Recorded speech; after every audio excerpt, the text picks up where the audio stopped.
Selamat pagi semuanya. Selamat pagi, Pak. Ketua kelas Selamat siapa ya? pagi, Pak. Pagi, Pak Dino. Ketua kelasnya siapa? Ketua kelasnya saya, Pak. Selamat Muhammad pagi, Abdul. Pak Dino. Yang Abrar ya? Pagi, Pak Dino. Ya, izin, Pak.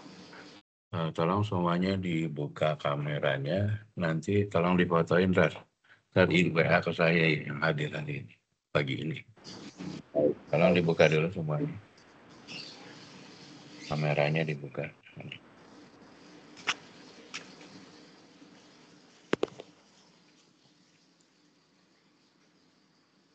Yang lain?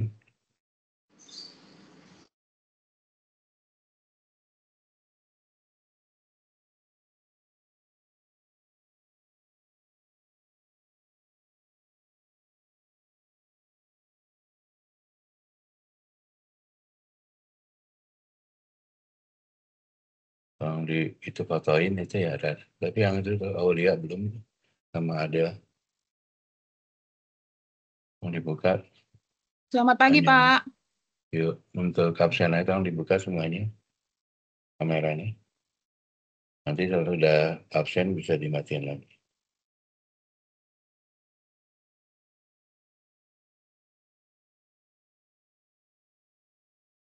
Yang Aulia belum.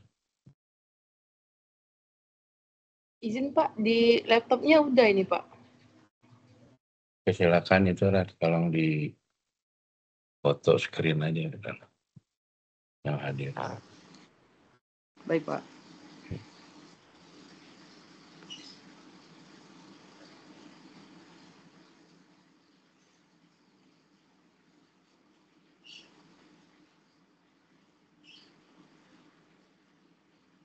Sudah ada.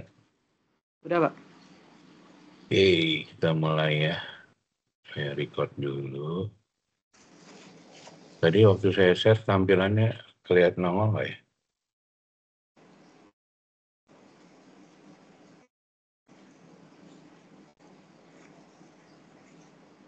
Tampilannya nongol nggak ya? Izin, Pak. Belum ada, Pak. Belum ya. Oh, udah ada. Udah nongol? Udah, Pak. Sudah ya. Tampilannya apa? Visibility tadi ya? Tampilannya apa? Kalau tampilan sekarang belum ada apa-apa sih, Pak. Masih layar kamera semua. Oh, bentar. Oke.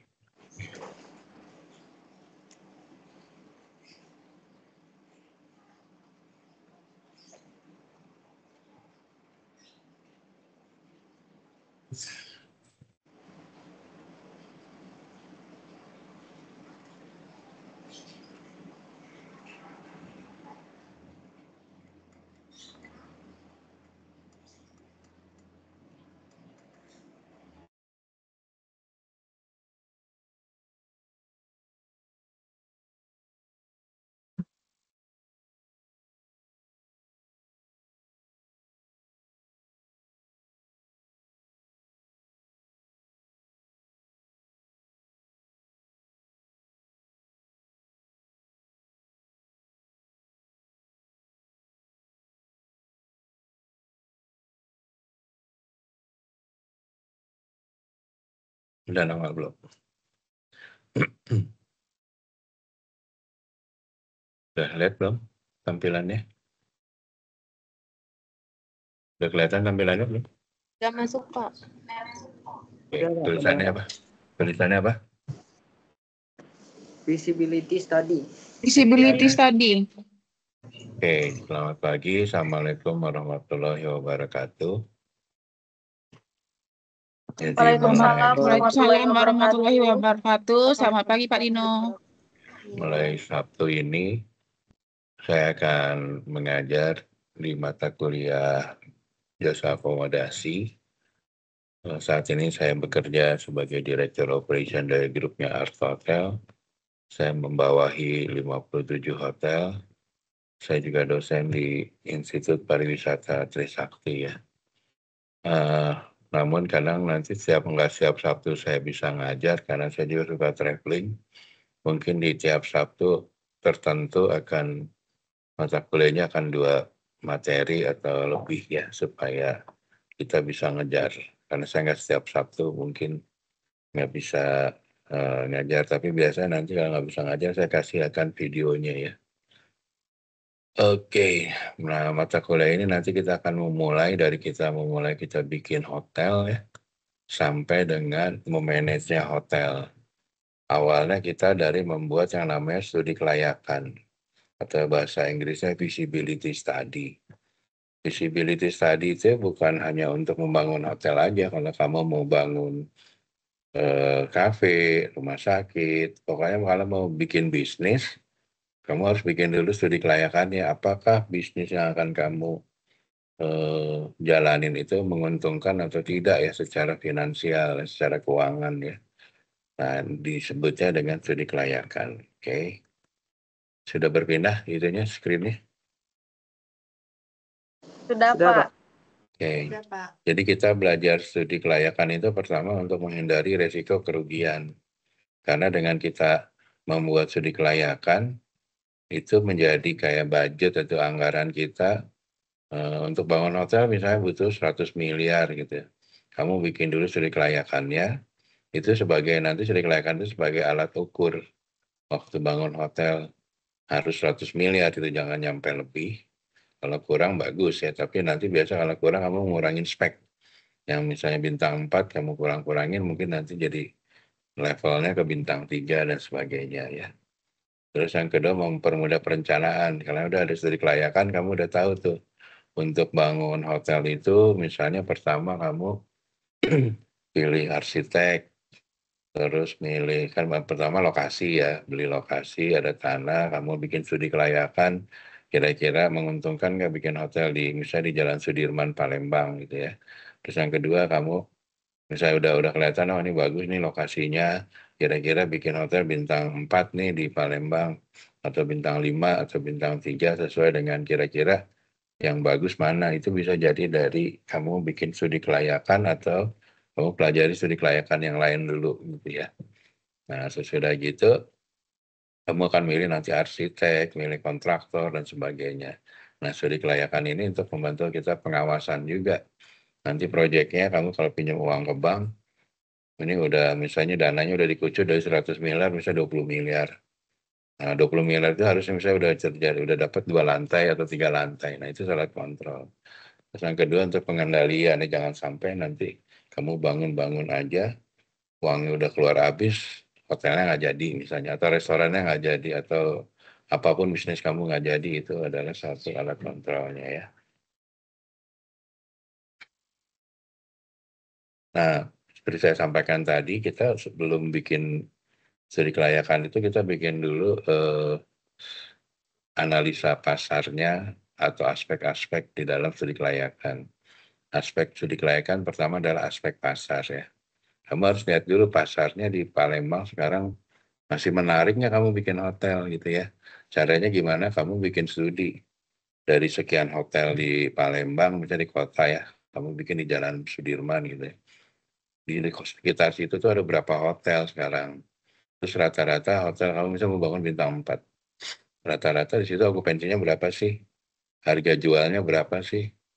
Nah kalau okupansi biasa kita pakai parameter ya. Kalau di okupansinya di atas 60 rata-rata hotel, berarti bisnisnya masih menarik tuh kalau kamu bikin hotel. Tapi kalau dilihat dari okupansinya ternyata cuma 30% atau di bawah itu artinya bisnis sudah tidak menarik. Karena kalau di bawah 30% itu kamu nggak akan dapat untung. Karena untuk biaya segala macam itu nggak nutup gitu ya. Nah dari aspek pasar, nanti kamu juga lihat nanti kira-kira kalau kamu bikin hotel, marketingnya mau pakai apa? Kalau kamu pakai brand, misalnya mau pakai Swiss Bell, Aston, Marriott, atau brand apapun, kira-kira di kota itu udah ada belum? Oh Marriott belum ada, kalau kita pakai Marriott. Swiss Bell belum ada, atau Aston udah ada, berapa banyak. Nah, kita bikin brand yang beda gitu ya, cari brand lain gitu misalnya. Terus SDM, kira-kira SDM-nya susah nggak? Karena di Palembang sudah rame, ada banyak sekolah, ada Poltek pariwisata, ada kampus-kampus pariwisata, SMK-nya banyak. Ya masalah, berarti SDM berlimpah ya. Tapi kalau kamu bikin misalnya di Papua, di sana SDM-nya kurang, kamu harus nyiapin orang-orang dari luar Papua. berarti kamu harus nyiapin dormi ya, itu asrama itu. Nah itu harus dihitung tuh biaya asramanya berapa tuh ya, jangan sampai nanti biaya untuk relokasi pegawai itu tinggi gitu ya, itu dia jadi problem. Dan juga nanti turnover, misalnya banyak orang yang nggak betah balik lagi ke kampungnya, jadi rekrutmennya terus menerus akhirnya buang-buang duit gitu ya. Manajemen tadi kalau kamu mau manage sendiri atau mau pakai brand luar, brand dalam negeri, kamu tinggal hitung aja. Nanti kamu undang beberapa operator, mereka presentasi, nah kira-kira operator mana sih yang cocok secara bisnis di Kota Palembang dan yang lebih menguntungkan dan lebih murah misalnya gitu ya. Atau juga lebih murah itu, tapi misalnya kamu ngambil bintang 5, brand mana yang paling luxurious yang di Palembang belum ada misalnya. Misal kamu pakai Langham, pakai St. Regis, tapi marketnya ada nggak di sana gitu ya. Jangan sama kayak kamu ngambil market brand besar, tapi nggak ada marketnya juga gitu, percuma ya, nggak ada yang stay, nggak ada yang makan di hotelnya dan sebagainya. Selanjutnya aspek hukum. Kamu juga harus lihat di situ aspek hukumnya. Lokasi kamu bangun itu secara aturan perdanya boleh nggak? Karena nggak semua daerah bisa dibangun untuk usaha bisnis. Bisa jadi itu jalur hijau, nggak boleh bisnis gitu. Nah kamu harus pastiin bahwa tempat usaha kamu itu secara legalnya atau secara aspek hukumnya boleh gitu ya. Jangan sampai kamu udah bangun hotel misalnya ketinggiannya 10 lantai, ternyata ada aturan karena ternyata kamu letaknya dekat dengan airport. Nah, kalau dekat dengan airport itu kita nggak boleh ada ketinggian tertentu tuh, karena mengganggu lalu lintas pesawat misalnya. Atau di Bali karena ada aturan adat bahwa gedung hotel itu tidak boleh lebih tinggi dari pura gitu ya, atau dari pohon kelapa. Nah, aturan-aturan itu kamu harus tahu tuh. Jangan sampai kamu udah ngebangun ternyata itu bermasalah. Nanti akan jadi problem, kamu harus bongkar lagi. Banyak kejadian hotel-hotel yang dibangun dengan mengabaikan ini, akhirnya kejadian itu, apa namanya itu, harus dibongkar lagi, sedangkan kan biayanya mahal ya untuk membangunnya. Nah dari situ nanti kita hitung kira-kira berapa sih biaya investasinya, terus kira-kira nanti penjualannya 10 tahun berapa, kira-kira balik modalnya berapa lama nih hotel gitu ya. Kalau hotel itu rata-rata balik modal sekarang ya, di Jawa atau di Sumatera mungkin di atas 10 tahun, kecuali emang lokasinya prime, yang bisa kamu di Bali, lokasinya prime di daerah tourism, atau di Palembang bisa juga di daerah business center, okupansinya 70-80, harganya bisa tinggi, bisa aja kamu di bawah 10 tahun bisa balik modal. Jadi kembali balik modal itu tergantung dari aspek pasar, aspek manajemennya juga, brandnya kuat nggak gitu ya untuk penetrasi ke pasar gitu ya. Sampai sini ada yang mau nanya? Ada yang mau nanya? Bisa lanjut? Belum ada, Pak. Belum ada, Bapak. Belum ada. Oke. Selanjutnya kita mulai belajar untuk berhitungnya ya. Ini menjadi pengetahuan saja. Emang ini agak ribet, agak belibet lah gitu ya untuk orang yang background-nya bukan orang keuangan. Tapi at least kamu tahu ya cara membangun hotel itu seperti apa. Nah pertama kita harus lihat dulu, biasa dalam membangun hotel itu kita ada dua, kita mau pakai modal sendiri atau pinjaman. Nah, waktu minjam ke bank juga kamu nggak mungkin, kalau kamu misalnya profil kamu baru sebagai pengusaha, bank akan mengasih pinjaman besar. Jadi di sini pinjamannya bisa 72%. Mungkin kamu sebagai pengusaha baru paling dikasih kebalikannya. Mungkin kamu harus modal 70, tapi pinjamannya hanya dikasih misalnya 30%. Jadi besaran pinjaman itu tergantung dari kapasitas atau reputasi kita di bank ya. Ada juga sih bank yang bisa masih memberikan kamu misalnya pinjamannya tinggi, tapi mungkin bunganya juga cukup tinggi. Nanti kira-kira bisa nggak balikin modalnya, gitu ya. Nah di dalam membangun hotel itu kita bagi dari ada 4 biaya besar ya. Pertama biaya konstruksi. Biaya konstruksi ini biaya yang paling besar ya adalah untuk membangun struktur ya. Mulai dari pembangunan sipilnya ya, dari kayak apa sih, besi-besi segala macam gitu, nyampe semen segala macam, sampai bangunannya jadi. Terus lagi nanti kalau kita pakai, kamu misalnya pakai operator, kamu harus pakai bayar namanya technical assistant. Technical assistant itu kamu nanti selama hotel berjalan, mulai dari tanah kosong gitu ya, kamu akan dibantu oleh operator. Misalnya kamu pakai Swissbell, nanti Swissbell akan menganalisa gambar kamu. Misalnya gambarnya, apa namanya, gambar desainnya nggak cocok gitu. Nanti si pihak Swissbell akan menyarankan, oh bagusnya hotelnya seperti ini, jumlah kamarnya segini aja, jangan terlalu banyak, ruang meetingnya segini, karena itu dari pengalaman dia sebagai operator dengan melihat kondisi di Palembang misalnya. Nah, selanjutnya ada lagi namanya biaya pre-opening. Biaya pre-opening ini tuh adalah biaya waktu kamu hotel udah jadi kan kita merekrut pegawai ya, rekrut pegawai, training, sampai dengan hotel belum buka tuh kita harus biaya-biaya ini kan, bayar gaji, bayar untuk training, bayar untuk promosi, promosi di sosial media, promosi di outdoor, banner, segala macam itu larinya ke sini. Nah, dari total ini, semuanya ini adalah total untuk membangun hotel. Misalnya untuk membangun hotel ini, nilainya 78 miliar. Terdiri dari, karena ini dia punya modalnya 28% modal sendiri, sisanya 72% pinjaman dari bank gitu. Nah, nanti hitungannya gimana kita bisa balikin ini utangnya. Terus kita bisa juga balikin modal kita. Itu namanya studi kelayakan. Nanti studi kelayakan kita tahu, oh ternyata dengan modal segini ini, dengan okupansi di Palembang 60%, harga jualnya 800.000, kamarnya, F&B-nya misalnya meeting paket 250.000, bla bla bla, didapatkan, kita bisa balik modal, ngembaliin investasi 78 miliar ini dalam 9 tahun misalnya gitu. Nah, itu adalah nanti kita bisa hitung di sheet terakhir tuh akan ada hitungannya berapa sih, berapa lama kita balikin. Itu ya. Seperti disampaikan, yang paling besar adalah biaya konstruksi. Konstruksi terdiri dari apa? Tadi dari arsitek. Kita bayar arsitek itu mahal ya. Biasanya arsitek itu pakai persentase. Misalnya 5% dari nilai proyek. Ya bayangin aja tuh ini arsitek misalnya 5% dari 70 miliar berapa tuh? Berapa ratus juta, berapa miliar gitu ya. Terus ada konsultan lagi desain untuk interior. Ada lagi untuk pengawasnya gedung. Terus untuk kontraktornya, terus nanti buat biaya listrik, pasang telepon. Apalagi ya yang dari luar tuh ya biasanya listrik, telepon, air. Kalau pakai pump segala macam lah, itu masuk ke konstruksi itu semuanya.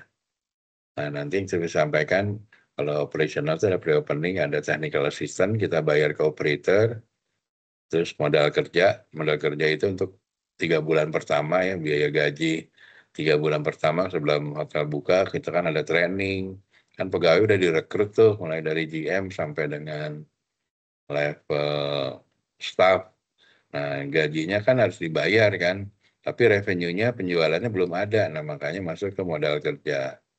Nah, selanjutnya ada pre-opening untuk belanja latihan-latihan, bisa kitchen buat masak, terus buat jualan ke sana sini, bensin, seskol, segala macam. Maka totalnya 78 miliar. Nah, dari 78 miliar itu nanti kita lihat desainnya nih, misalnya hotelnya luas tanahnya 11.000 square meter atau 1 hektar gitu ya. Terus dia membangun nyampe 7 lantai, 7-nya top floor gitu ya. Nanti si arsitek akan ngebagi tuh basement misalnya buat parkiran, lantai 1 misalnya restoran, terus lobby, terus ballroom misalnya, kitchen. Biasanya kita bikin di lantai 1 ya, atau lantai dasar ya, supaya biayanya lebih murah. Kalau kamu bikin ballroomnya di lantai atas, nanti setiap kamu harus naik pakai lift. Itu biayanya, listriknya tinggi. Dan lagi nanti akan ada traffic. Bagusnya kalau kamu bikin ballroom di lantai dasar aja. Bisa berdekatan dengan lobby atau punya lobby sendiri. Jadinya nggak numpuk di lobby ya. Jadi kamu kalau bayangin kayak Arya Duta tuh, Jadi lobby masuk hotel sama lobby masuk ke banket atau ballroom beda tuh. Jadi itu yang bikin tamu nanti flow-nya bagus tuh ya. Nah dari lantai 2 misalnya jumlah kamar semua. Kamar paling kecil misalnya berapa square meter. Kalau Swiss Bell misalnya paling kecil 24 square meter untuk tipe Superior gitu ya. Terus di atasnya di Lux mungkin 28. Nah masing-masing ukuran itu tergantung standar hotel masing-masing. Nah makanya kalau kamu bangun hotel, jangan bangun dulu nanti manggil operator, belum tentu cocok dengan brandnya. Misalnya kamu mau bangun Aston gitu, bintang 4. Kamu bangun tipe kamarnya luasnya cuma 12, 18, nggak masuk karena Aston minimal misalnya 24 square meter. Nah paling nanti pakai Viv atau Harper atau yang lebih kecil brandnya. Jadi gitu ya, jadi setelah tiap lantai kita siapin untuk kamar-kamar segala macam, fasilitas ada di mana. Misalnya kamu di top floor mau bikin bar atau mau bikin apa, ya monggo-monggo aja. Tapi nanti harus kita memperhitungkan aksesnya, liftnya harus berapa banyak. Nanti itu ada perhitungan. Dengan jumlah kamar segini, lift minimal berapa, itu ada hitung-hitungannya ya. Jangan sampai ada beberapa kejadian kamarnya 200, liftnya cuma 1. Bisa dibayangin kalau tamu check-in, check-out pada jam-jam sibuk akan numpuk tuh di lift landing atau di lobby ya. Nah, selanjutnya dari data itu nanti kita hitung. Misalnya ini kamarnya paling kecil luasnya 22 square meter. Jadi dalam satu lantai, di lantai 3, kita bagi masing-masing kamar ada Superior luasnya 22, dapat 44 kamar gitu ya. Ini satu floor nih, lantai 3. Terus lantai 4, kita ada tambah kamar yang sama, luasnya sama, dapat lagi 44. Tapi mungkin di lantai ke-3 dan seterusnya yang atas tambah jenis kamarnya ada junior, ada eksekutif. Terus kalau buat GM stay ada GM apartemennya dan terus kalau yang paling tinggi misalnya kalau kamu bintang 4, bintang 5 bikin presiden suite segala macam. Ukurannya beda-beda ya. Jadi kalau superior misalnya 22, junior suite 33. Nah ini ada ukurannya masing-masing. Dari total ini ternyata dari tadi 11.000 dengan total luas tanahnya kita dapat kamarnya 169 nih room key. Jadi dalam satu hotel ada 169 room key. Ada 169 kamar gitu ya.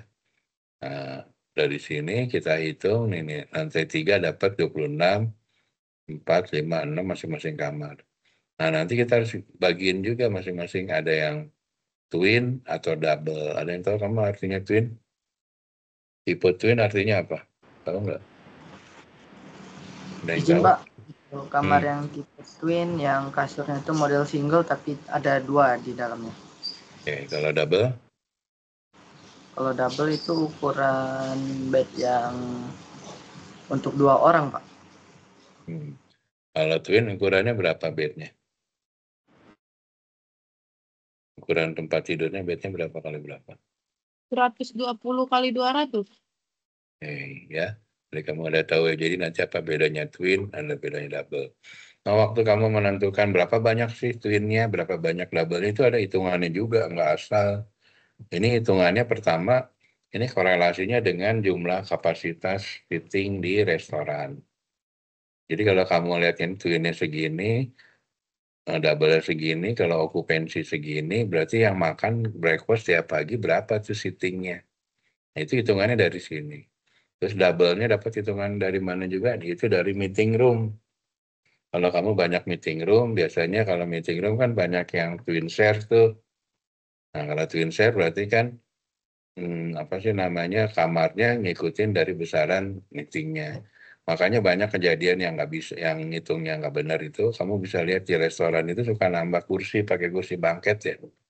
Itu artinya dia nggak proper tuh ngitungnya. Kalau yang benar tuh dia hitungannya kursinya tidak pasti lebih ya, tapi tidak terlalu banyak, tapi tidak kurang gitu. Itu yang bagus hitungannya. Jadi waktu tamunya okupansi 100%, kursi di restorannya tetap cukup. Karena makannya juga kan nggak bersamaan ya.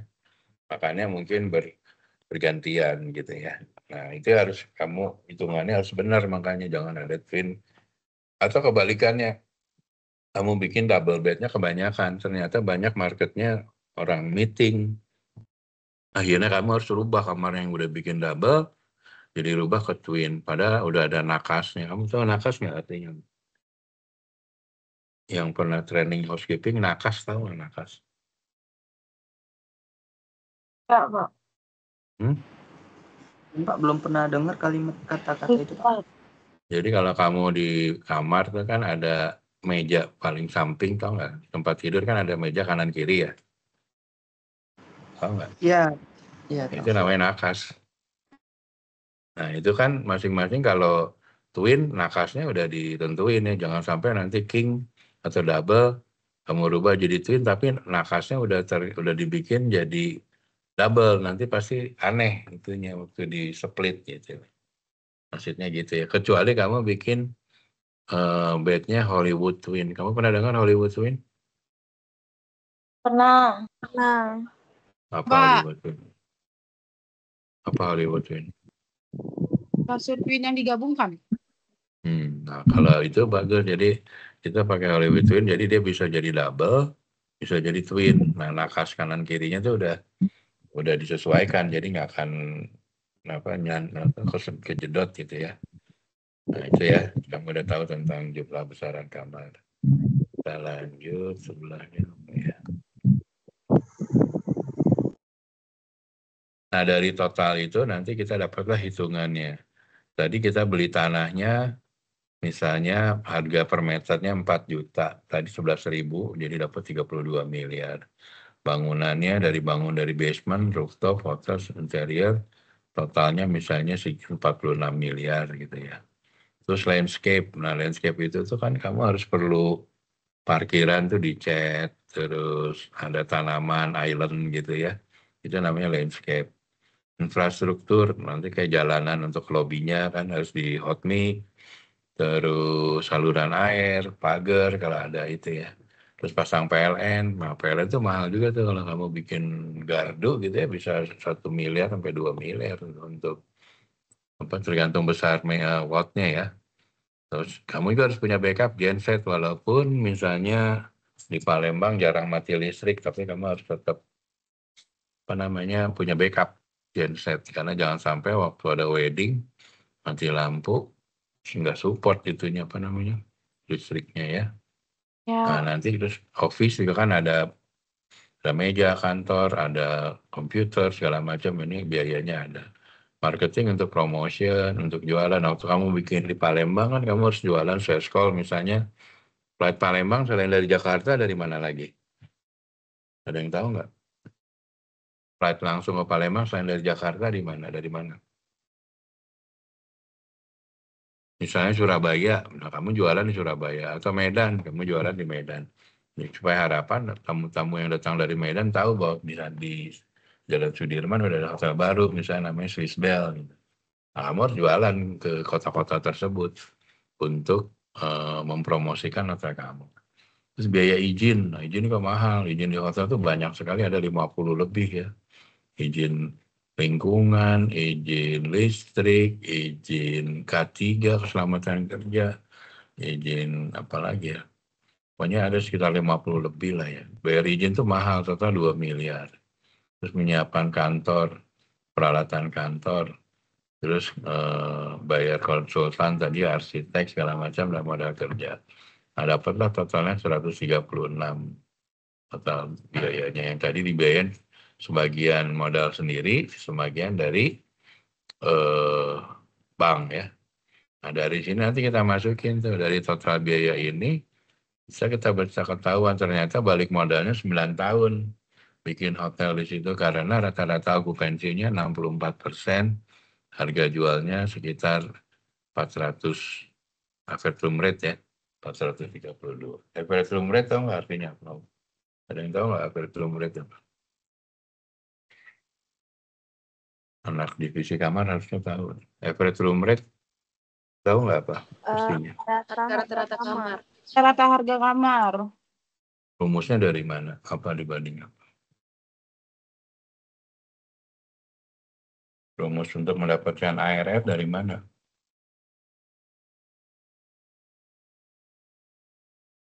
Nanti ke depan mata kuliah saya yang lanjutnya lebih banyak formula ya, ngapalinnya. Jadi untuk mendapatkan harga rata-rata itu adalah total penjualan kamar dalam rupiah ya. Misalnya jualan kamarnya 1 miliar, dibagi total kamar yang terjual sebulan misalnya 1.000. Jadi 1 miliar dibagi 1.000. Nah, maka dapatnya average room rate-nya 400 misalnya gitu ya. Publish rate tahu nggak apa artinya? Ya, anak orang kamar nggak tahu publish rate artinya apa?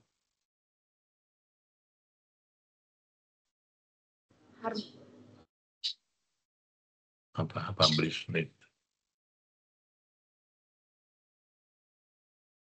Jadi kalau kita bikin hotel itu kita mendapatkan harga publish. Nah, harga publish itu didapatkan adalah dari nilai investasi.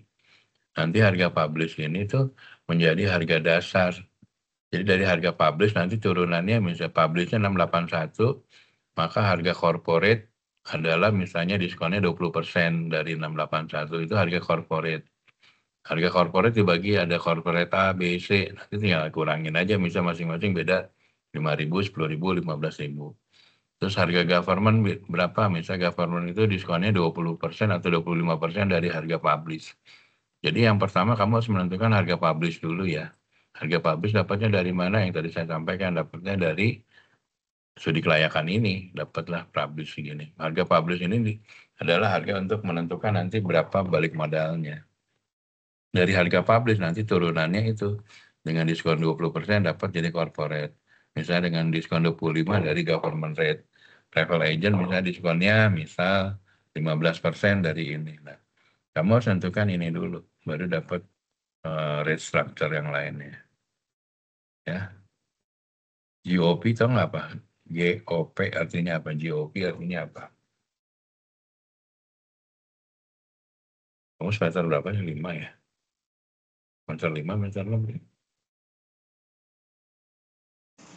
Izin Pak, semester 6 Pak. GOP artinya apa? Ada yang tahu nggak GOP? Jadi GOP itu singkatan dari Gross Operating Profit. Artinya laba kotor. Jadi keuntungan kotor hotel segini. Berarti persentasenya adalah ini laba dibagi dengan revenue ya. Nah, dapatlah estimasi tadi investasinya 78 miliar, pinjamannya segini, modalnya segini. Nah, dari situ kita masukin ke rumusnya, nanti dapat tuh nilai balik modalnya 9 tahun, 7 bulan. Gitu ya. Oke, untuk studi kelayakan ada yang ditanya nggak? Kalau nggak ada, saya masuk materi kedua. Untuk studi kelayakan ada yang mau nanya? Belum ada, Pak. Belum ada, Pak Dino. Oke. Kalau nggak ada, kita lanjut ke materi kedua ya.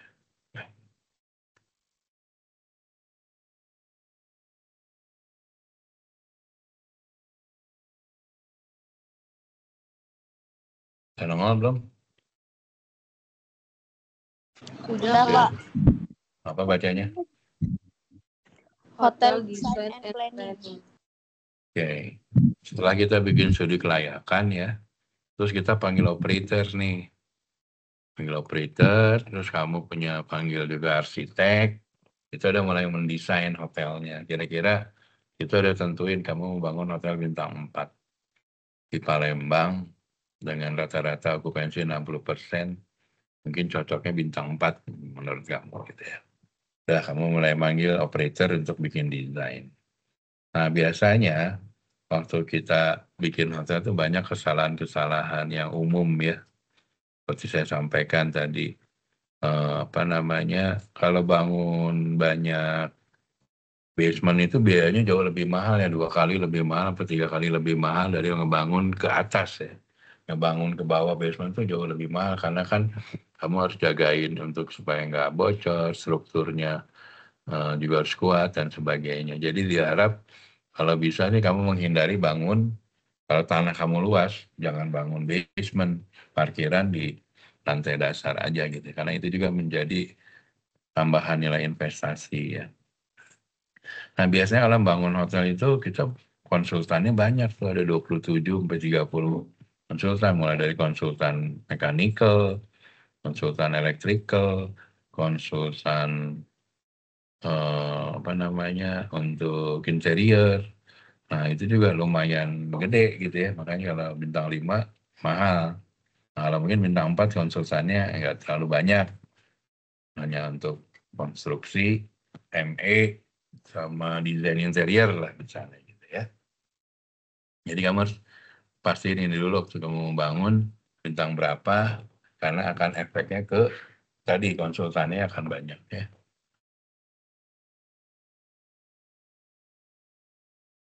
Ya kita kan banyak orang owner baru bangun hotel itu nggak tahu karena dia belum punya pengalaman. Makanya kita menggunakan operator atau kita menggunakan konsultan supaya ngebangunnya nggak buang-buang duit. Supaya ngebangunnya jelas, konsepnya jelas, marketnya yang akan dituju jelas, brandingnya kuat, desainnya tahan lama. Maksudnya desain itu kadang-kadang sekarang lagi model desainnya misalnya industrial gitu. Ternyata industrial itu umurnya cuma 20 tahun, udah 20 tahun ternyata industrial udah nggak happening lagi tuh. Nah, kamu harus bikin desain yang long life ya, yang desainnya itu masih masuk.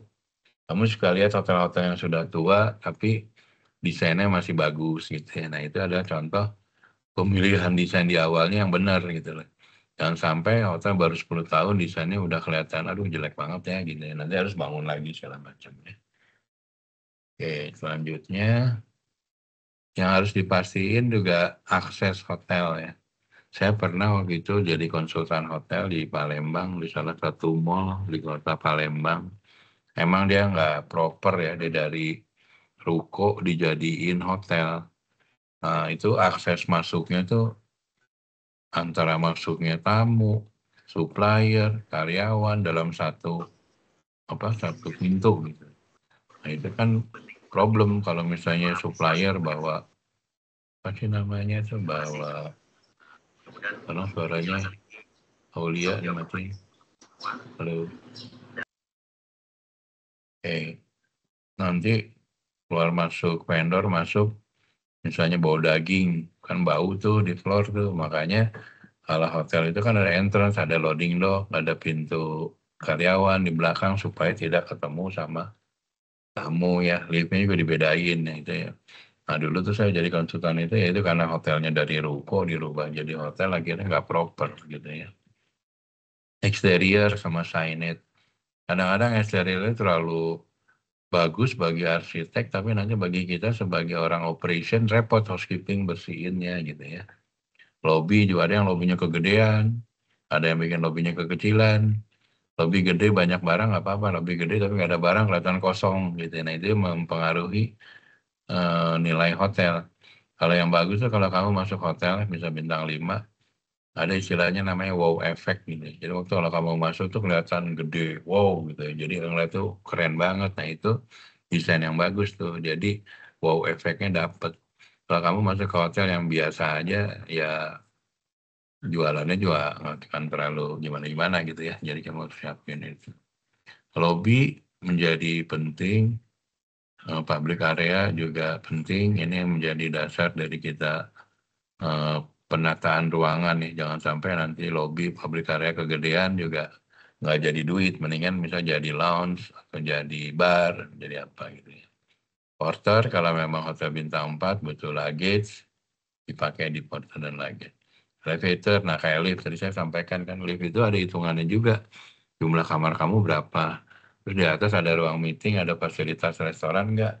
Jangan sampai nanti kamu nyiapin liftnya kurang. Banyak kejadian ada satu hotel di Semarang tuh ya. Dia ballroomnya di lantai atas. Liftnya cuma 2. Waktu itu ada wedding misalnya 1.000 orang. Itu ngantri di lift itu bisa berjam-jam. Nah itu akan jadi problem ya. Makanya dari awal, karena membangun lagi lift satu, hotel udah jadi lebih repot, lebih susah. Itu ya. Terus ya ini juga kamar, banyak orang kan minta yang connecting ya. Beberapa hotel lupa nggak dipasang connectingnya.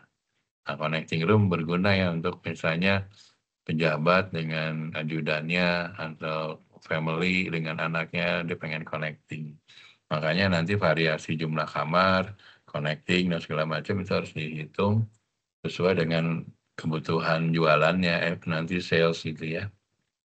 Restoran sudah saya sampaikan, jumlah seating capacity harus sesuai dengan kamar, harus sesuai dengan ballroom, jangan sampai pas ballroom ada atau meeting roomnya rame, kamar rame, seating capacity di restorannya penuh, akhirnya banyak kejadian tambahan pakai kursi bangket yang nggak proper gitu ya.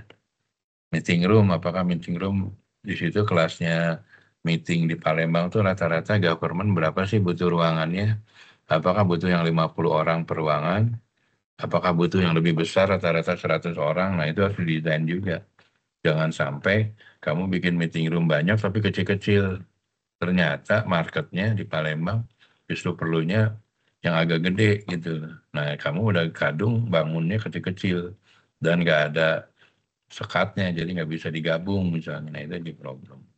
Spa, gym, swimming pool ini kembali ke fasilitas. Kalau bintang 4 mungkin kamu nggak terlalu penting ya, tapi kalau bintang 3 nggak terlalu penting. Kalau bintang 4 ya kayak swimming pool itu nilai tambah ya, walaupun sebenarnya tidak menginginkan revenue, tapi kan kalau apalagi di Palembang ya, mungkin kota-kota di daerah lain, Lahat, apalagi tuh kota-kota penunjang Sumatera, Palembang tuh, para ini yang orang pada jalan-jalan ke Palembang, family vacation di hari Sabtu, bawa anak pasti perlu swimming pool ya. Nah ini nilai tambah nih, swimming pool. Terus dihitung. Nah bangun swimming pool juga harus ada detailnya. Kalau bangun di di ground atau di tanah sih aman. Tapi kalau kamu bangunnya di lantai 7 gitu, itu harus benar-benar perhitungannya, jangan sampai bocor, jangan sampai nggak safety dan sebagainya ya. Di sini ada yang mau nanya nggak?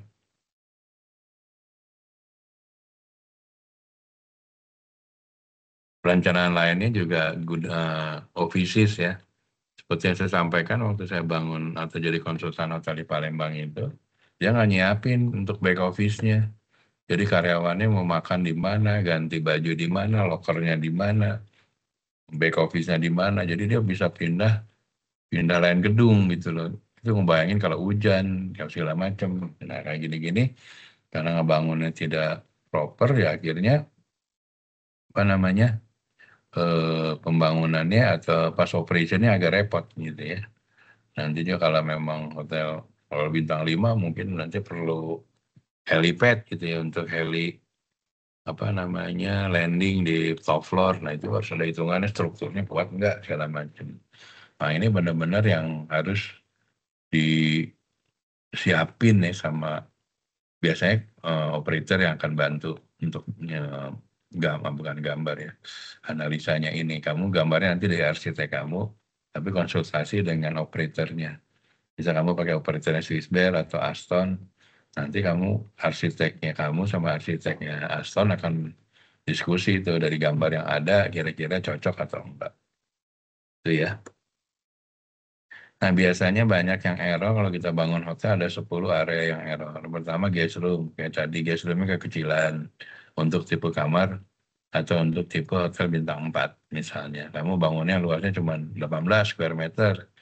Padahal kamu bintang 4 di lokasi prime dengan harga mahal, tapi kamarnya kecil kan orang nggak akan menarik ya. Nggak. Terus back of the house yang tadi nggak ada, lupa dibangun karena memang tadi dari ruko segala macam. Kamar mandinya ada yang kegedean, ada yang kekecilan, atau layout yang nggak benar, atau ducting atau plumbingnya ini akhirnya sering bau gitu ya. Terus fabric itu pemilihan desain dari sofa segala macam tuh itu pengaruhnya ke housekeeping kan untuk pembersihannya. Memang bagus tapi ternyata banyak spot nggak bisa hilang. Akhirnya nanti tiap bulan kamu harus ganti ganti kulitnya segala macam. F&B facilities misalnya kamu cukup untuk bintang 4 satu aja restoran misalnya, satunya lagi bar gitu. Tapi bisa jadi kamu bikin 2 restoran, tapi ternyata satu restoran specialty, bikin Italianis restoran misalnya di Palembang nggak laku ternyata. Nah ternyata itu ya salah kamu bikin analisanya gitu ya. Jadi mungkin nggak perlu pakai. Tapi kalau bintang 5 biasanya kita punya beberapa restoran yang nggak satu gitu. Dalam hotel tuh nggak ada 2. Satu yang coffee shop, dan satu lagi mungkin ada Chinese restaurant yang specialty ya, atau fine dining dan sebagainya. Tadi elevator ya, lift, eskalator, kalau kurang atau bisa juga berlebih gitu ya, itu kan jadi nilai investasi. Meeting room, lobby, entry. Nah ini yang sering salah bangun. Jadi hati-hati kalau bangun hotel, umumnya 10 item ini yang salah tuh. Nah kamu sekarang anak housekeeping, menurut kamu kamar kayak gini problemnya apa nih kalau kamu anak housekeeping? Yang training di housekeeping bisa jawab nggak? Problemnya apa kalau kamu jadi housekeeping di sini? Mungkin making bed-nya agak sedikit susah, Pak. Oke, apalagi? Nggak lagi selain making bed apa?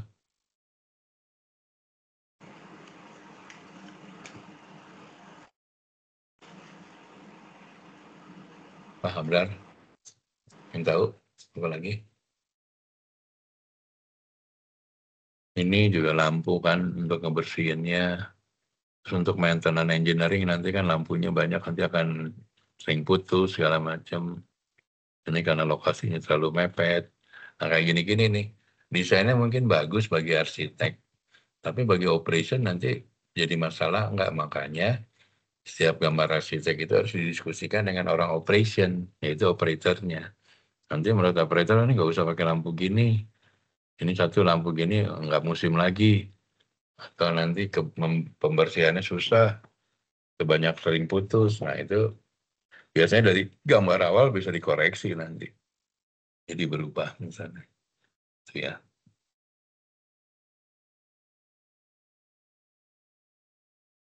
Jumlah kamar. Nah, banyak juga jumlah kamar mempengaruhi ya. Kira-kira kamu bangun bintang 4 di Palembang itu kamarnya kudu berapa? Oh misalnya kamu bangun 200 ya, ternyata rata-rata okupansi di Palembang cuma 60. Kalau 200 dari 60, ternyata masih banyak kamar yang sering kosong. Nah, jadi lebih baik kamu bangun kamar yang memang rata-rata 80% kamarnya terisi gitu ya. Jadi biaya investasinya tidak terlalu mahal, kamarnya akan lebih banyak terpakai daripada kamu banyak kamar, tapi nggak terjual juga gitu. Itu kan maintenance-nya segala macam gitu ya. Terus tipe-tipe kamar kayak tadi, jumlah besaran twin-nya sama bed-nya harus benar-benar dihitung dengan meeting room, terus apa tadi, sitting capacity-nya restoran harus inline ya, jangan sampai jumlah kamarnya kebanyakan double bed, ternyata banyak orang meeting perlu twin, sehingga nanti kamar dirubah-rubah lagi kayak gitu ya. Paling enak emang tipe kamar yang sama satu level ya, misalnya kamu satu level 3 tadi kamar superior semuanya, kamar 4 ada superior, deluxe dan sebagainya. Kenapa lebih enak itu? Kalau kamu lagi sepi, mau saving cost, tinggal matiin aja satu floor. Tapi bayangin kalau setiap floor ada kamar, berbagai macam tipe kamar. Ada tamu yang stay 2 kamar suite di lantai 3.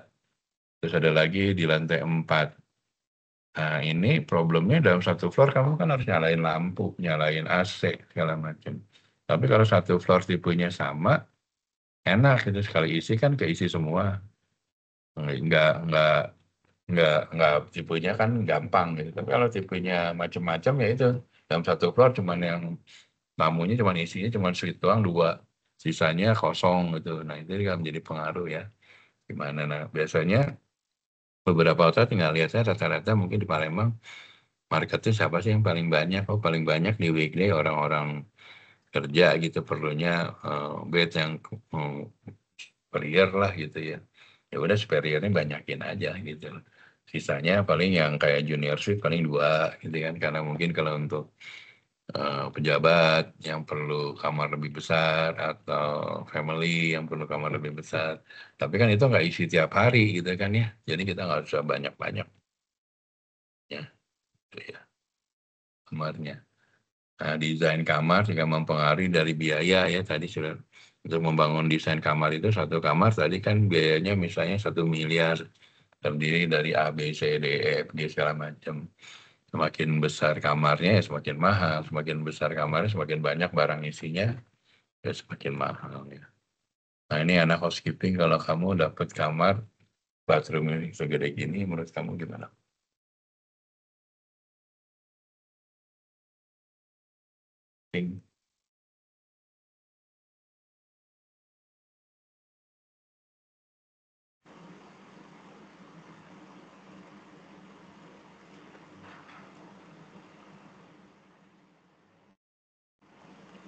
Mungkin itu agak terlalu besar Pak untuk ukuran bathroom di hotel Pak.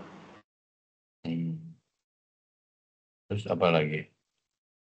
Lebih makan waktu banyak Pak buat proses pembersihannya. Oh ini kelas 6A juga join ini, kenapa dia nggak itu ya? Berarti yang 6A kenapa nggak bareng aja ya? Saya nggak bisa 2 kelas dalam satu ini. Soalnya yang di grup tuh cuma isinya 6B semua, Pak. Oh ini 6A gabung aja gitu. Bisa Boleh, diajakin join sih yang 6A. Dia Boleh, baru Pak. ngomong ketua kelas. Nanti sih saya tinggal lihat videonya deh. Tak pikir 6B doang. Mungkin temennya yang 6B kasih tahu ya kamu. Dan saya jawab dulu.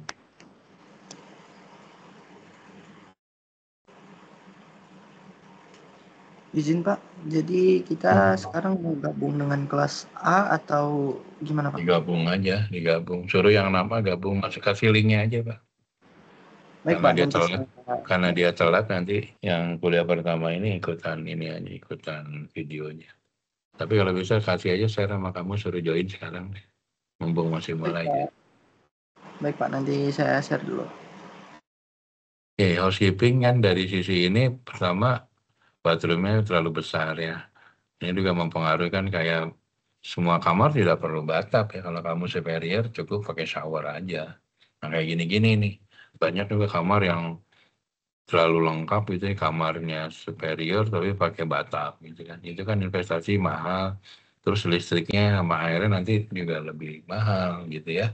Karena apa namanya orang lebih prefer pasti kan menggunakan bathtub gitu ya, berendam. Orang berendam itu membutuhkan misalnya 120 meter kubik. Kalau 1 orang, kalau 2 orang berarti kali 2 kali mandi, air panas dan air apa namanya kubiknya akan jauh lebih besar. Nah ini yang menjadi pengaruh ya, gimana caranya kita membuat suatu apa namanya desain itu sesuai dengan market kita. Market kamu kelasnya untuk superior, kelasnya yang punya kemampuan belinya di harga misalnya 800.000. Nggak usah pakai shower, nggak usah pakai bata, pakai shower aja. Gitu. Udah pada join belum, Rar? Yang itu? Yang di 6A suruh join gitu. Saya tunggu sekarang ya. Ketua kelasnya nggak update sih, saya pikir cuma 6B doang. Sama dia suruh bikin, kalau nggak digabungin di WA yang sama aja kan. Di WAG-nya digabung jadi satu aja. Biar saya ngirimnya di satu WAG saja kan. Tolong ya kasih tahu yang 6A ya, gabung di WAG 6B aja barengan. Baik Pak Dino. Baik Pak. Oke, kita lanjut.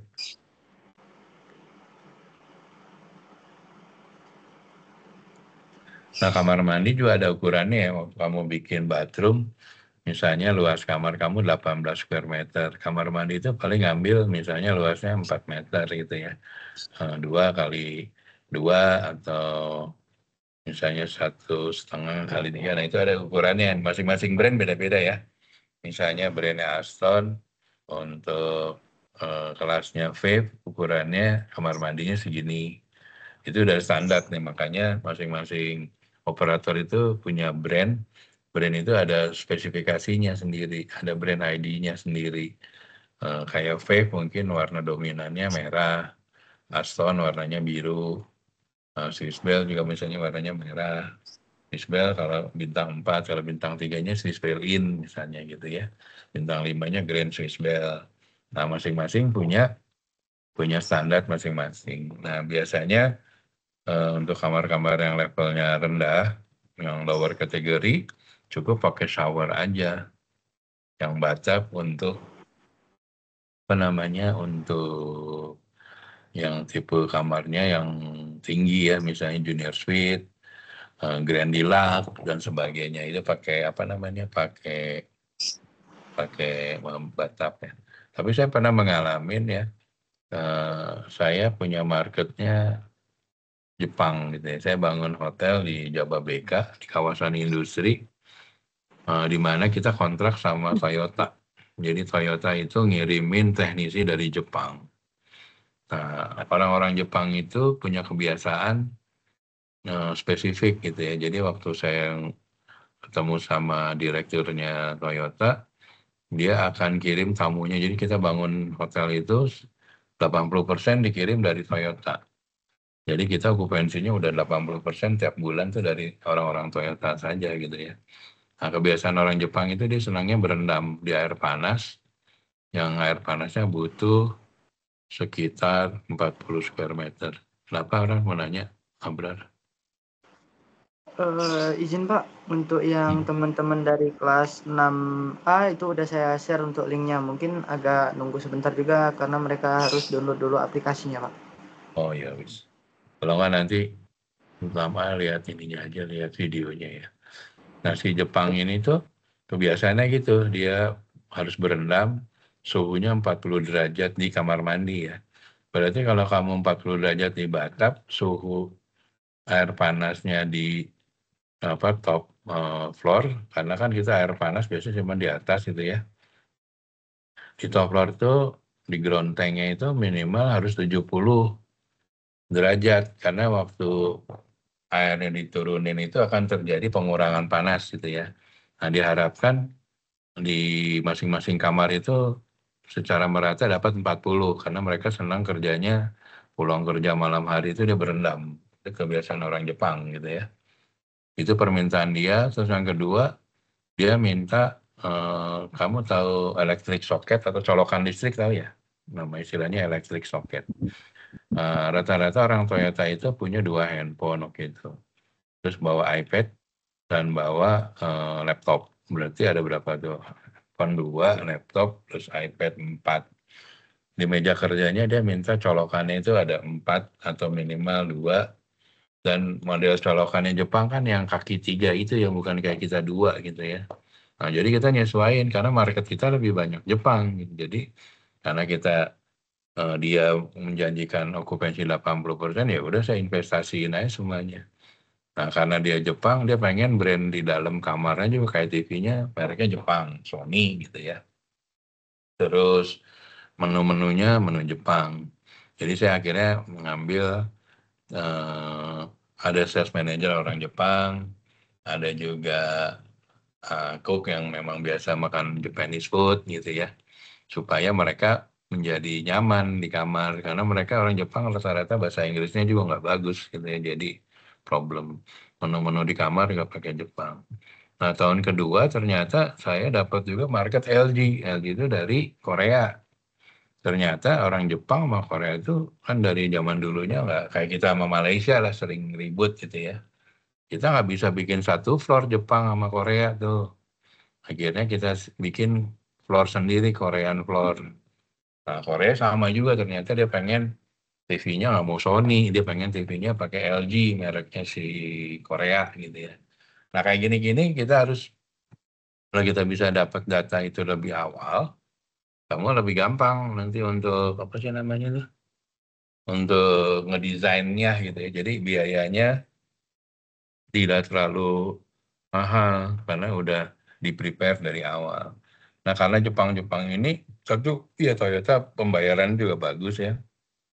Konsumsinya terutama dia minuman alkoholnya ya cukup tinggi. Jadi F&B kamu jualannya juga cukup besar gitu ya. Nah itu untung tuh kalau kamu bangun hotel, marketnya udah jelas, udah kamu fokus aja di situ. Udah jelas kamu marketnya dari Toyota, dan Toyota tuh menjanjikan setiap tahun tuh ada apa sih namanya produksi baru, misalnya bangun Kijang, Toyota Kijang di Karawang bangun misalnya dashboardnya. Itu tuh setiap tahun tuh ada kirim tenaga teknisi dari Jepang tuh. Nah orang Jepang itu karena bahasa Inggrisnya kurang bagus, dia selalu pakai penerjemah. Jadi minimal orang Jepang itu sekali jalan tuh bisa minimal 2 orang, yang satu bantu terjemahin segala macam. Jadi kamar kita tuh rame Jepang semua tuh gitu ya. Nah itulah keunggulan kalau kita bisa tahu apa namanya, bisa tahu detailnya market ya. Saya lanjut. Nah ini yang elektrik soketnya tadi ya, karena Jepang menggunakan kaki 3 ya. Kalau kamu colokannya itu yang cuma 2 kan di kita, kalau di Jepang tuh yang 3 sama kayak di Eropa tuh. Berarti kamu harus bikin colokannya juga 3 gitu ya. Terus kayak lampu itu tuh biasanya dalam satu hotel tuh ada satu lampu yang nggak terkonek ke kunci kan. Biasa kita pakai masukin kunci baru nyala semua ya. Tapi ada satu lampu yang langsung di bypass, jadi langsung nyala. Itu kegunaannya kalau terjadi mati lampu, dia tetap nyala karena menggunakan misalnya emergency dan sebagainya ya. Selanjutnya desain bathroom kita sudah bahas ya. Terus, nah konsep F&B ya. Jangan sampai konsep F&B kamu bangun bintang 4 konsepnya coffee shop aja. Tapi karena si chefnya backgroundnya Chinese chef gitu ya, dia banyak beli barang-barangnya Chinese itu, ternyata barang-barang yang dia beli itu dalam 1 tahun nggak laku tuh. Karena marketnya ternyata banyaknya tradisional misal gitu ya. Terus flow restoran juga harus didesain ini, jangan sampai kamu suka ngalamin kayak ada satu hotel yang pintu masuk ke kitchennya cuma 1. Itu bisa tabrakan orang kitchen bawa makanan sama orang F&B service ngambil makanan. Makanya kalau di hotel kan ada 2 pintu ya, dari kitchen ke restoran tuh ya. Pintunya kan pakai pintu koboi gitu, terus ada kacanya, itu adalah kegunaannya itu. Jadi orang bawa makanan nggak usah buka handle tapi pakai bodi didorong, pakai kaca biar kelihatan ada orang, jadi nggak bertabrakan. Nah, desain ini sangat perlu, jangan sampai nanti banyak kecelakaan kerja, misalnya tabrakan anak produk atau anak bar bawa minuman karena masuk lewat kitchen, licin, dan sebagainya ya. Desain buffet juga pengaruh ya, jadi banyak kamu juga lihat ada hotel yang benar tuh desain di buffet itu di tengah ya, nggak besar sesuai dengan jumlah makanan yang display di buffetnya. Biasanya berbentuk island itu yang paling proper tuh. Nah, cuman kamu suka lihat nggak ada yang modelnya di pojok tuh nempel ke tembok. Nah, itu nggak bagus tuh ya. Bagus tuh di tengah island dan punya proper, nggak kegedean itunya display buffetnya, karena mungkin barang-barangnya atau makanannya tidak banyak gitu ya. Tapi kalau banyak nggak kekecilan supaya nggak numpuk dan sebagainya. Bar juga ada desainnya, jangan sampai nanti desain barnya bikin orang bartendernya nggak bisa bekerja dengan proper. Misalnya di situ nggak ada mesin kopinya misalnya di dalam kitchen, atau mesin pembersihnya nggak ada di situ, harus keluar dulu dan sebagainya. Ini benar-benar perlu di prepare sedemikian rupa ya.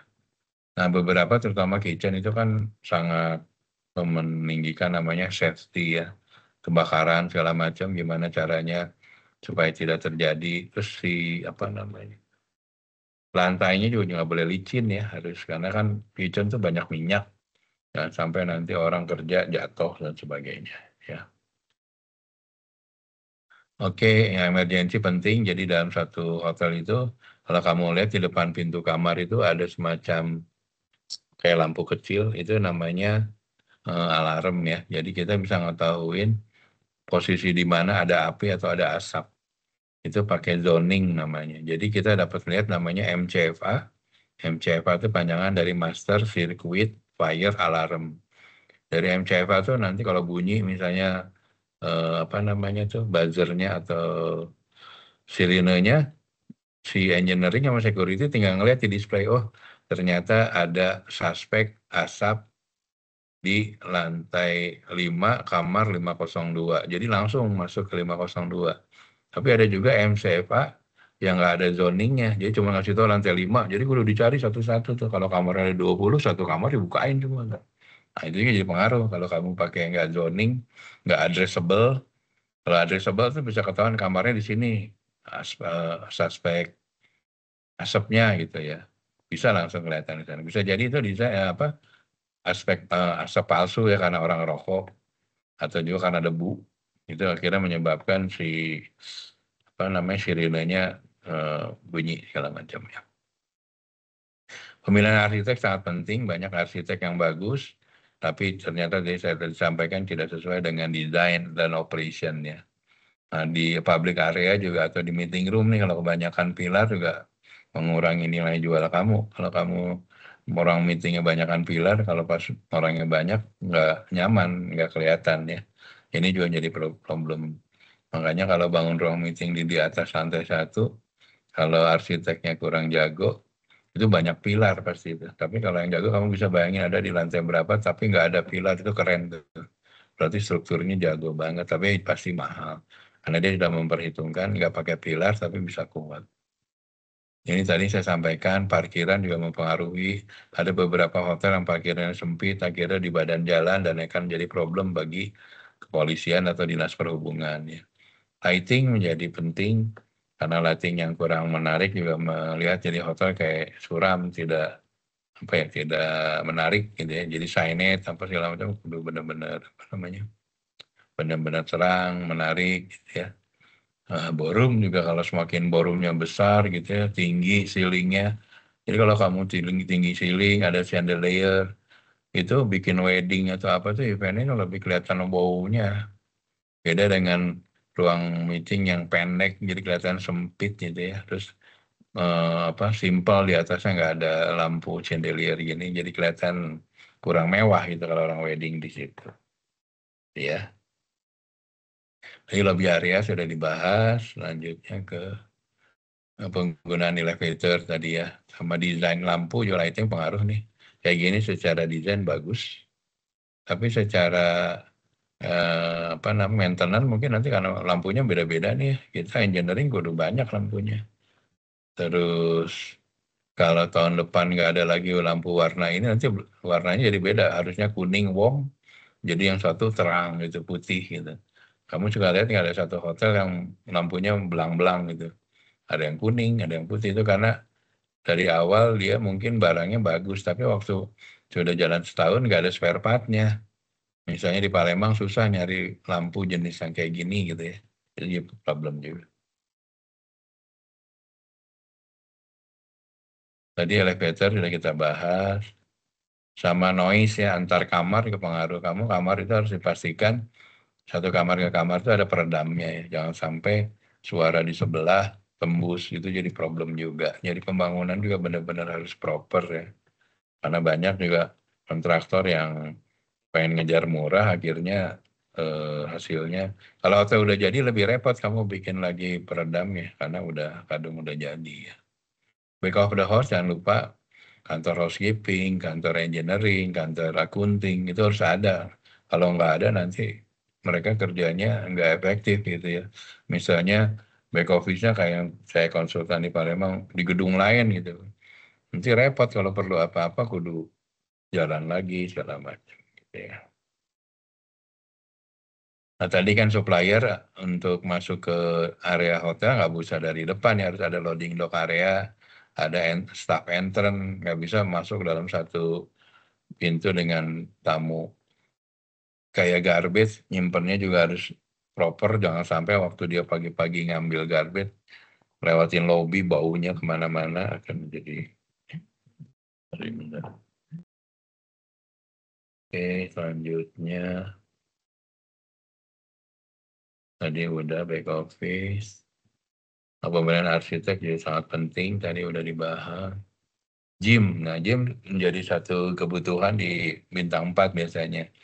Karena sekarang juga banyak orang hidup untuk menjadi lebih sehat ya. Kalau gymnya gede mungkin kamu bisa ngambil member dari luar, tambahan revenue bagi hotel. Tapi kalau melihat marketnya tidak itu, yang penting syaratnya ada, minimal ada bicycle gitu ya. Terus ada treadmill, Itu udah cukup sih untuk bintang 3 bintang. Yang penting tamu bisa exercise gitu ya. Nah, desainnya atau tempatnya itu nanti disesuaikan dengan kondisi di lapangan. Kadang-kadang memang banyak space-nya atau mungkin space-nya kecil, terus lokasinya juga jauh di atas, orang males akhirnya malah nggak ada yang nge-gym gitu ya. Pastiin juga lokasinya juga menjadi pengaruh ya. Yang terakhir, kalau kamu tadi kan ada recreation-nya ya, karena kamu weekend mau family staycation, kamu perlu swimming pool, mungkin kamu bikin kid corner, kid activity gitu ya. Kalau kamu ke hotel kayak di hotel di Padma tuh ya, itu atau hotel di Jogja tuh di Ispak.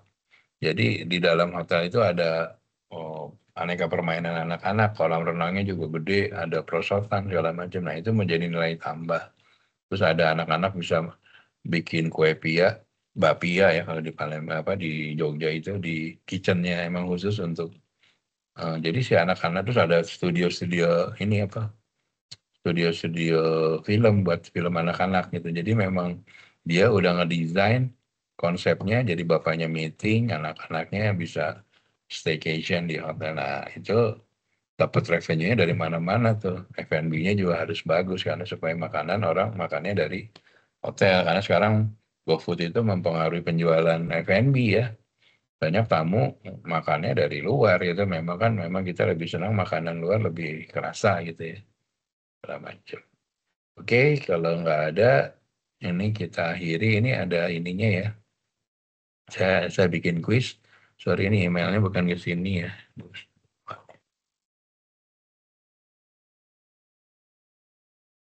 Ini ada kuisnya ya, tapi nanti di emailnya jangan ke sini ya. Ini kuisnya nanti di email ke saya.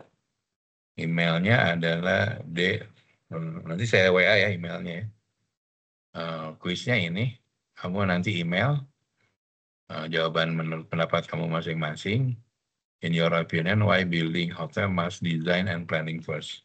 Menurut kamu apa itunya ya, apa namanya yang menurut pendapat kamu ya? Nanti jangan lupa di dalam email, di subjeknya, nama kampus, nama kelas, nama mata kuliahnya ya. Nanti emailnya saya kirim ke WA grup ya. Nah, yang khusus anak Poltek, saya nama emailnya di dlpoltekpar@gmail.com, nanti saya kirim itunya ya, supaya nggak salah. Terus ini ada yang ditanya? Baik, Pak Dino. Ada yang mau nanya nggak? Abrar apa? Izin Pak, ini yang anak-anak dari kelas 6A udah ada beberapa yang masuk. Mungkin ada yang mau Bapak sampaikan ke anak kelas 6A-nya Pak? Oke, untuk 6A, tadi karena ketua kelasnya WA kemarin, saya pikir itu satu kelas sama 6B. Jadi kita satu kelas bareng gabung sama 6B setiap Sabtu jam 10.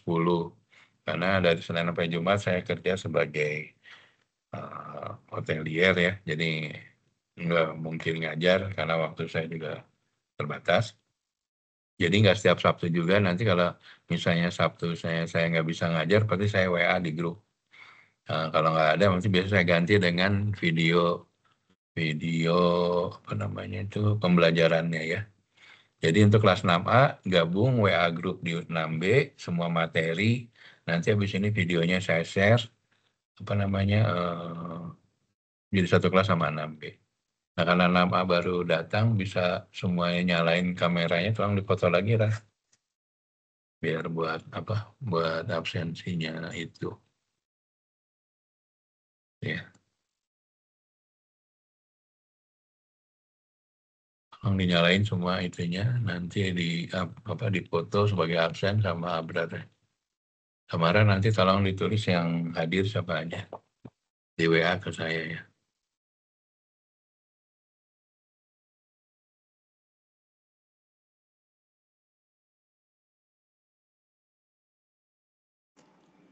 Izin Pak, untuk layarnya bisa dibuat yang ini. Terima kasih Pak. Ada berapa screen? 2 screen ya. Ini. Jadi saya semuanya online ya, saya nggak ada offline. Nanti UTS sama UAS juga online, nanti caranya di semua jawabannya di email ya. Baik, Pak. Oke, udah dipoto belum? Yang ini tolong dinyalain dulu untuk mau di screen foto sama Abra kan.